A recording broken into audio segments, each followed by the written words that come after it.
2022 build series. For this build, I went with a multi-scale design with a 26-inch scale on the base end and a 24.5-inch scale on the treble end. As a result, I needed to explore some options outside of standard bridges for this particular guitar. I thought it would be interesting to explore making a bridge from wood. I haven't seen this very often on electric guitars. So essentially I took a piece of Wenge to match the fretboard, and I started by laying out the lines on the back of my blank that was planed down to match the standard dimensions of a Hipshot. From there I routed the inside part of the bridge where the saddles will sit. You might be wondering about the saddles, and for those I chose to remove saddles from another bridge along with the screws and the springs. So in essence it's a hybrid between a standard metal bridge and wooden materials.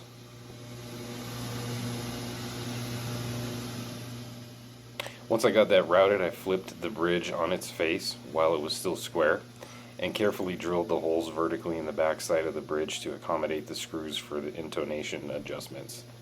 This actually took me 2 different tries, but I was eventually able to make it work, so I just had to take it slow and make sure to line everything up perfectly.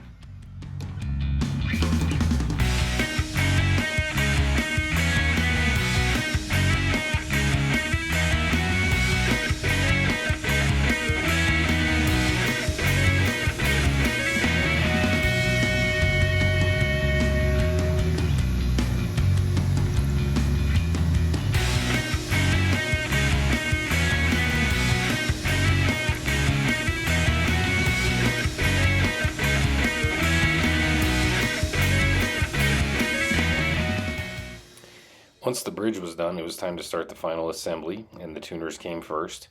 I chose to go with Hipshot locking tuners on this build. These are excellent tuners, and they're definitely one of my current favorites. I needed to clean out some of the finish that got down in the tuner holes, so I did that with some sandpaper on a small dowel, and from there I loaded in the tuners and just tightened them down, both with the nuts on the face of the headstock and by drilling mounting holes for the tiny screws on the back of the headstock.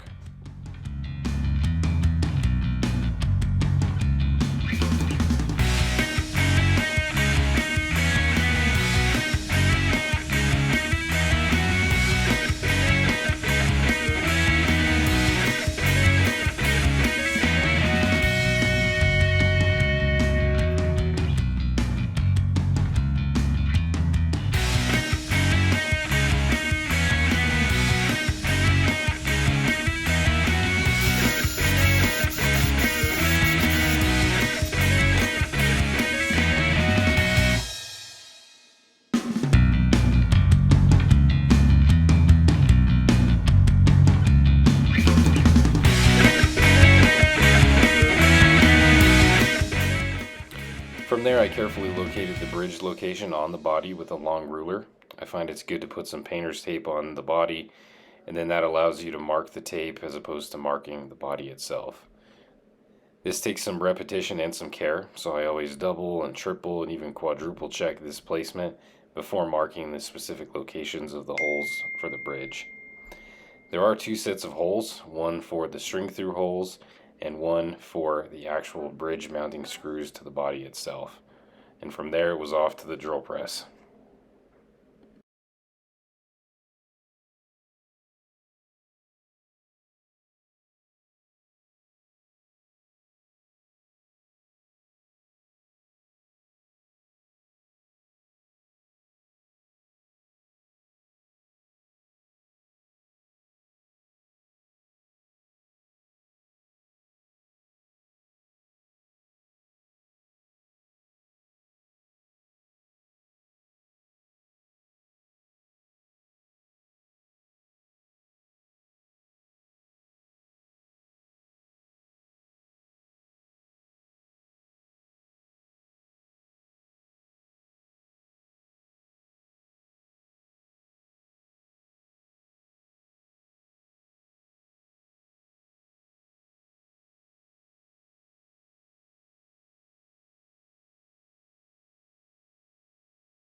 Once I was able to get the bridge mounted to the body along with the addition of the string saddles, I went ahead and moved on to assembling the electronics. For this build, I have two EMG pickups, an 81 in the bridge and an 85 in the neck.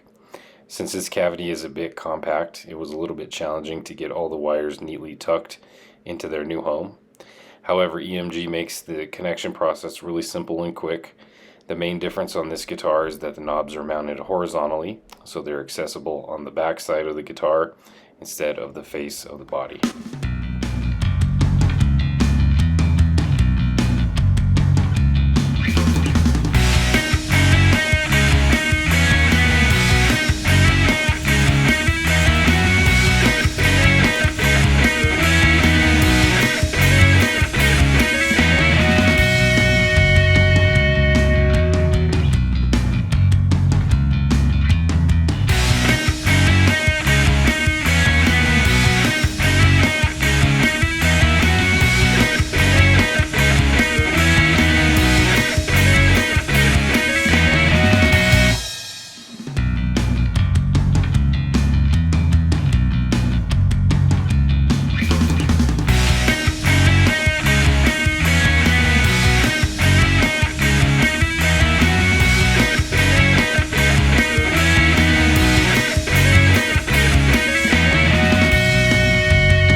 Alright, in the final episode of the build series, you're going to see a variety of photos of this guitar, completely finished, as well as a demo, so you're going to be able to see the guitar in action.